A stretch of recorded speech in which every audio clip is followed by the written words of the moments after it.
Bonjour à tous, bienvenue dans cette émission. Vous souhaitez donner un appartement à vos enfants, préparer votre succession ou tout simplement remplir votre déclaration ISF? Eh bien, à cette occasion, vous allez devoir évaluer vos biens immobiliers et on en parle tout de suite avec Stéphanie Darmon. Bonjour Stéphanie. Bonjour.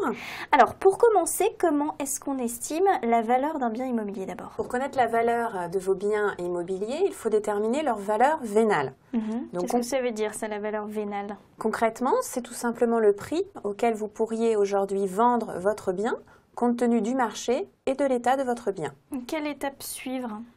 Alors l'évaluation se fait par comparaison avec des logements similaires.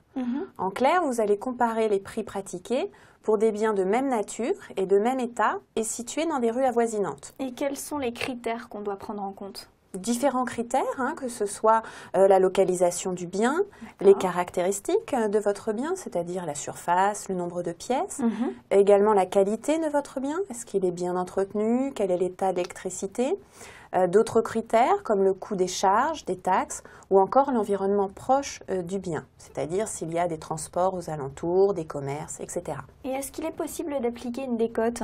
Dans certains cas, oui. Par exemple, pour la déclaration ISF, les contribuables bénéficient d'un abattement de 30% sur la valeur de leur résidence principale. Stéphanie, dites-nous pourquoi est-ce que c'est si important finalement d'évaluer ces biens immobiliers, si ce n'est pour le vendre?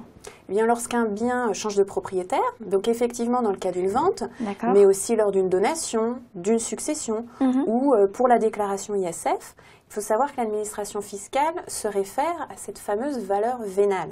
Et si elle estime que la valeur que vous avez déclarée est inférieure à la réalité, elle peut notifier un redressement. Est-ce qu'on peut contester ce redressement? Oui, déjà première chose, l'administration fiscale doit prouver ce qu'elle considère comme étant la vraie valeur du bien.